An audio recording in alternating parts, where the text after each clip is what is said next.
Joining us now from the Western Wall in the Old City of Jerusalem is Congressman ריצי Torres. Shalom. Thank you for joining us. It's an honor to be with you.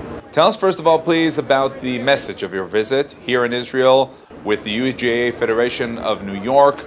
A visit, of course, in wake of the October 7th massacre. It is the first time I've been in Israel since October 7th, and I have found a country that has been transformed. But I'm here with a simple but essential message that Israel's not alone. I stand with Israel, most of America stands with Israel, and most of the United States Congress stands with Israel. And the U.S.-Israel relationship is alive and well. And you know, you're familiar with the facts, you saw many pictures, but how different was it to see things on the ground? So I went to the kibbutz Nir Oz, and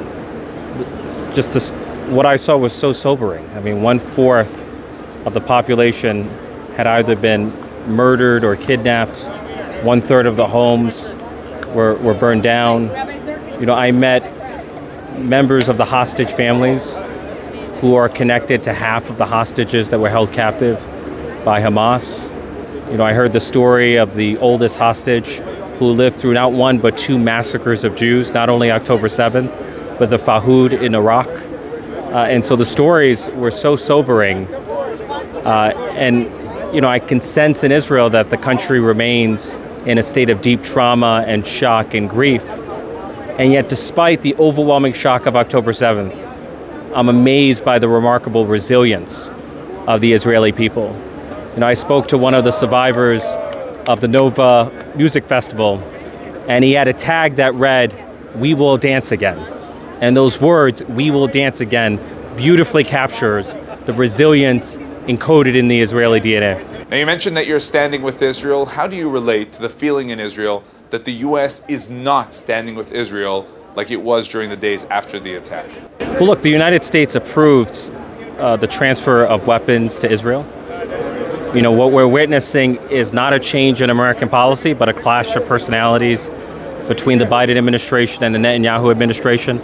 I would tell people to ignore the background noise and recognize that the U.S.-Israel relationship remains fundamentally intact, and U.S. policy toward Israel remains fundamentally unchanged. And regarding your party, how do you answer those who say that the radical left is taking over the party, will take over the party? Look, I have concerns that the far left could be to the Democratic Party in American politics what Jeremy Corbyn became to the Labour Party in British politics, and the burden falls on pro-Israel Democrats like myself to actively resist the Jeremy Corbynization of progressive politics.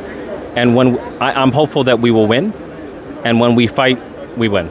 And the challenge back home in the U.S., anti-Semitism. Anti-Semitism is rising in wake of the war against Hamas. Look, there's nothing new about anti-Semitism, which is an ancient hatred. What is new, what is unprecedented, is the algorithmic amplification of anti-Semitism on platforms like TikTok. In the House, we passed legislation that would force a sale of TikTok, which to me will be a real breakthrough against anti-Semitism. We need the legislation to pass the United States Senate. Okay, Congressman ריצי Torres, thank you very much. I'm Israel High.